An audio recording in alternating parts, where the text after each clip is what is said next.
Good morning po mga kababayan, ma'am sir. This is John, the Filipino channel, ang inyong pong lingkod. So today is February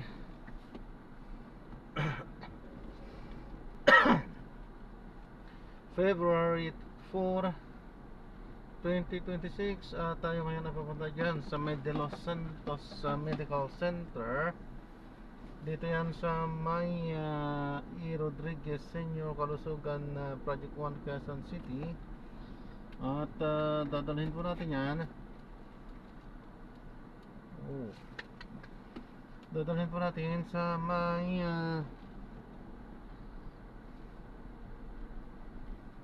Union Bank Elements Building sa may Quezon Avenue, Tatalon, Project 1, Quezon City. Okay, magbabalik po tayo mamayang konti po pag nakuha po natin sila. Disclaimer lamang po ang content po natin ay kalsada at hindi ang passenger, kaya naman sakasakali man po na may marinig kayo mga pangalan ng lugar, pangalan ng tao, pangalan ng organizations, government of private man yan, ay wala pong kinalaman ang channel na ito. At wala pong pinapatungkulan. Lahat po ng pinag-uusapan dito ay pawang dito lamang po yan sa loob. At wala pong pinapatungkulan sila pa sa amin po. Hindi, nag-drop.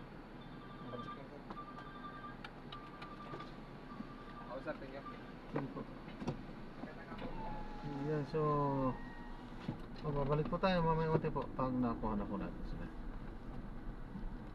Tara, makinig tayo ng mga nagbabagong balita at talakay habang tayo pupunta doon sa ating pick-up area. Gaming hatid sa inyo ng DigiPlus para desisyon na pamahalang nasyonal na aksyonan na ang kanilang kahilingan upang matugunan ang kanilang pangangailangan sa pamatay sunog. Kasama mo sa Arimen, Mindoro Province, Radyoman, Marcelo Raro, Tata, Arimen.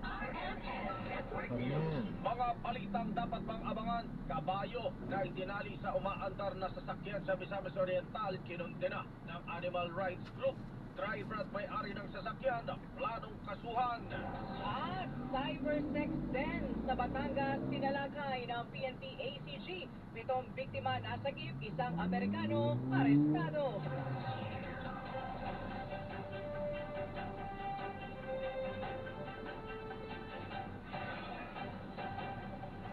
Bundag Pilipinas sa Ilocos Elementary National ang kasama sa mga naaresto ng mga otoridad Commission on Elections.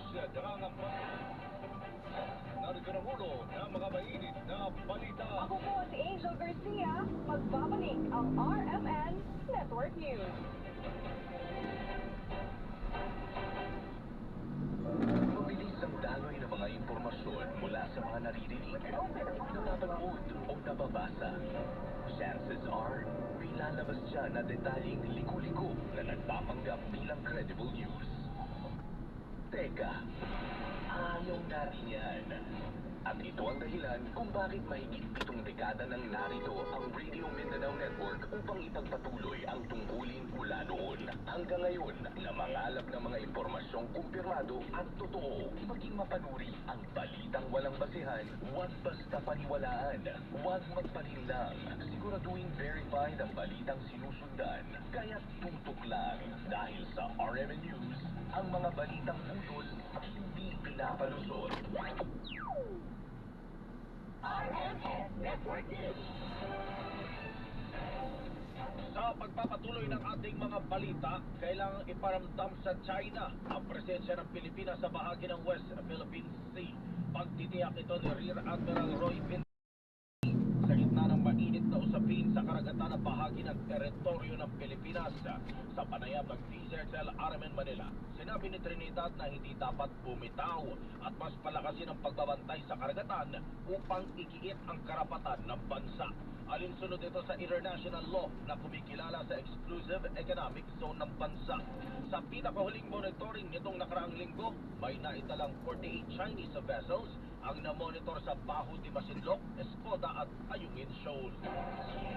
In spite of all these numbers, umaat man bumaba, ay nagpapatuloy ang Philippine Navy, yung ASC for that matter, na ipagpatuloy yung ating number 1, yung ating presensya through maritime and air patrols. Number 2, by supporting other government agencies.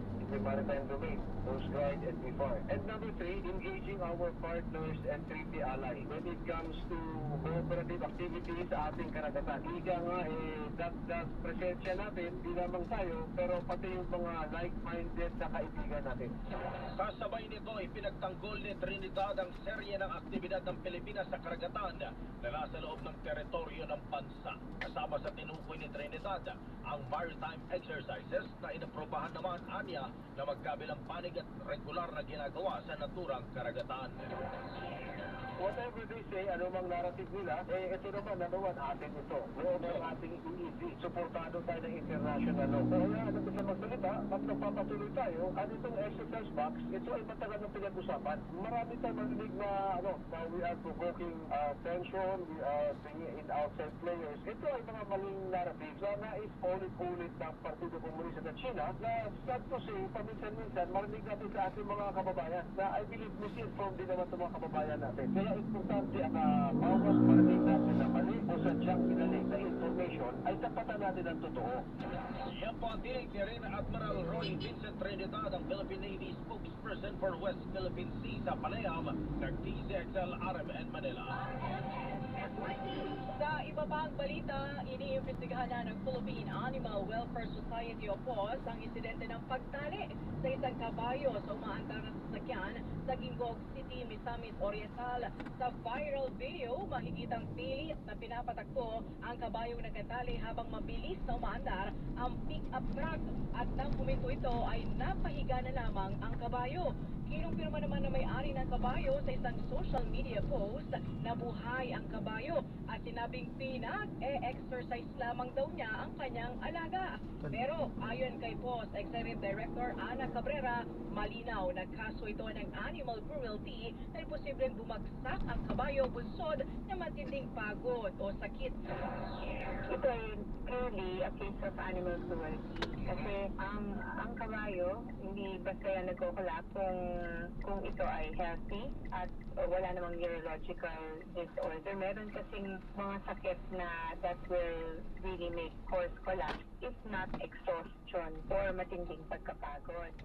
So, admittedly, yung pagkakalaglag sa kanya or pagda-drag behind the truck, nasa point of exhaustion or may sakit na yung kabayo.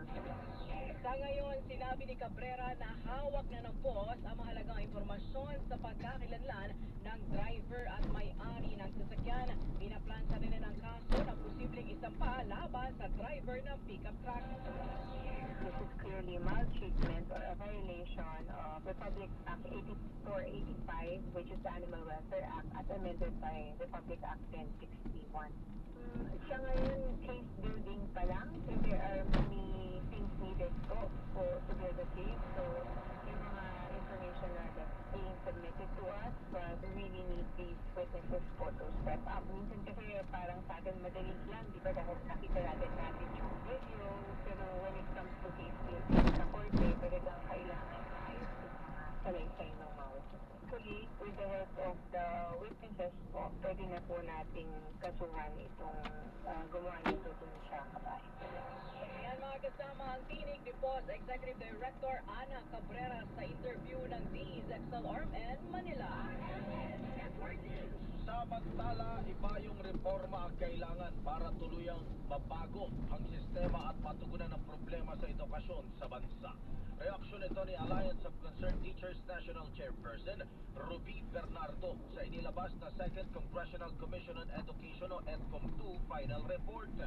Sinabi ni Bernardo na sa kabila ng mahabang report, tila nakalimutan pa rin ang kapakanan ng mga guro na isa sa pinakamahalagang aspeto para mapabuti ang kalidad ng edukasyon. Bagamat ipinibida ng administrasyon na makasaysayan o historic ang inaprobahang pambansang pondo ngayong taon, partikular sa sektor ng edukasyon, tila kulang na kulang pa rin ito upang tugunan ang pangangailangan ng mga paaralan sa bansa.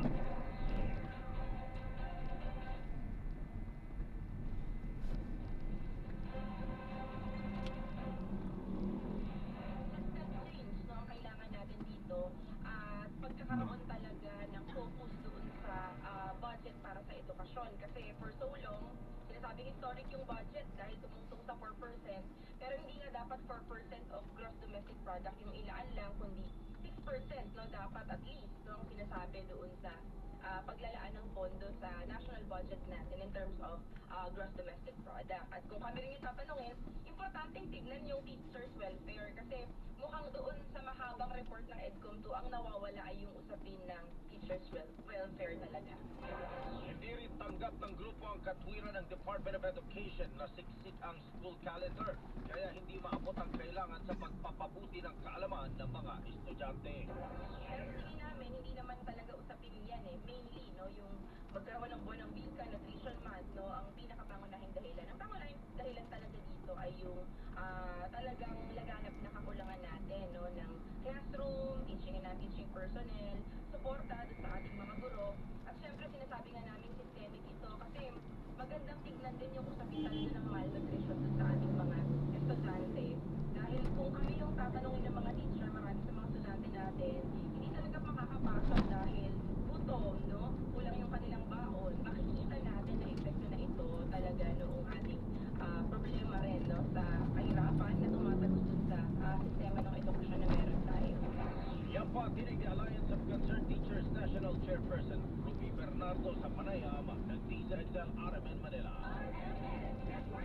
Samantala, driver na nagkabuntol sa 3 Pinoy nurses sa Saudi Arabia nakakulong na ayon sa DMW. Kasama natin sa balitang yan si Anuman Lloyd Adra. Nakalimutan kong bayad nyo. Nakalimutan ko ang bayad nyo. Kaya salamat po. God bless you, ma'am. Driver na nakabundol sa 3 Filipino nurses sa Tabuk, Saudi Arabia. Ayon sa DMW, nagtakapang tumakbo ang driver pero nahabol ito ng ibang mga motorista. Nagpadala na sa FW Jeddah ng team sa Tabuk para mag-assist sa mga biktima sa ospital, pulis at sa employer. Ang mga biktima sa Pinoy nurses na nagtatrabaho sa isang malaking clinic sa Tabuk City. Isa sa mga biktima ang nasawi habang 2 iba pa ang nasugatan ng malubha.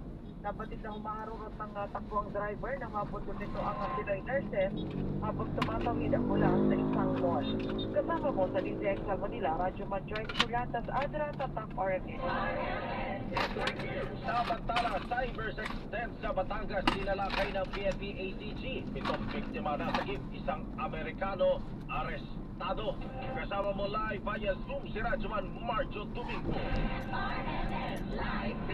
Ay! Patay tayo dyan.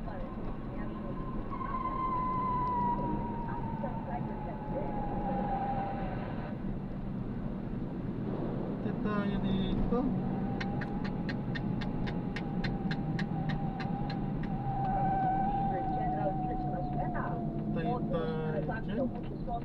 Napaibigin ang kanyang mga biktima sa pamamagitan ng online platform. Pagkatapos ito ay makikipag-meet up ang suspect sa magiging biktima nito at aalaking maging model na may sahod ng 50,000 pesos hanggang 100,000 pesos kada buwan. Ay pinakakaroon ng